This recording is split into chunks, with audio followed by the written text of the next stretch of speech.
A GTA developer is accused of charging customers $18 million in extra fees to secure new homes they'd already bought. The developer, Briarwood Development Group, allegedly coerced more than 100 buyers to pay more than what they initially did. The company is now at the center of a disciplinary hearing. Farrah Merali joins us live now with more on this story. And Farrah, what more can you tell us about these allegations?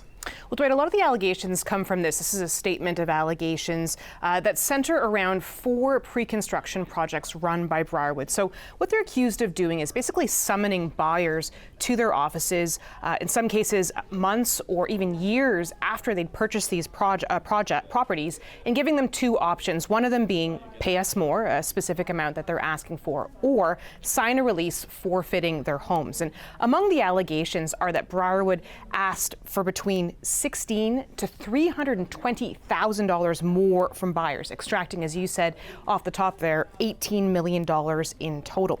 Now, the province's Home Construction Regulatory Authority, this is the HCRA, referred the case to a disciplinary committee hearing. And what this basically is a panel that hears arguments from both sides, the HCRA and the developer in question here, and it'll decide whether Briarwood violated its code of ethics. Now, if this case kind of sounds familiar, that's because we first reported on the allegations related to one of these projects in Stayner, Ontario, back in 2022. Multiple buyers spoke to us at that time, and what they told us is that they were asked to pay more or sign a release that would see them lose their homes and get their deposits back. But back then, a spokesperson from Briarwood told us the reason for these increases was the pandemic, higher costs of materials, wages, labor.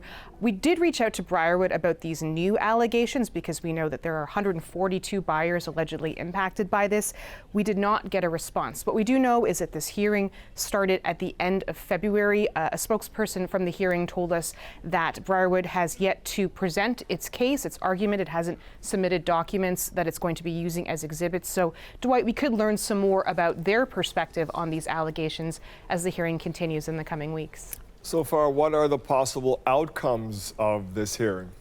So there's a range of outcomes here. So basically the panel will first determine whether or not the developer in question here violated the code of ethics. And if it did, there's a range of options from fines up to $100,000, being forced to take educational courses. But where it gets kind of interesting is that if the panel finds that the developer violated the code of ethics and made a monetary benefit, it could actually ask for fines equal to the amount that it benefited from. I had a chance to speak to Bob Aaron. He's a real estate lawyer who has long advocated for better protections for buyers.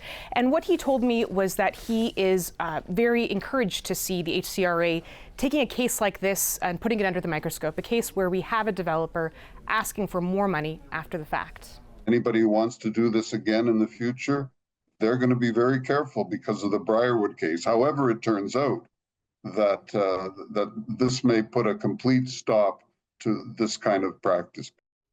So the panel is going to continue hearing arguments later this month. It'll then take its time to wrap and come up with the decision. So we'll be monitoring this very closely, Dwight. Yeah, we'll check back with you on this one for sure. Thank you, Farrah.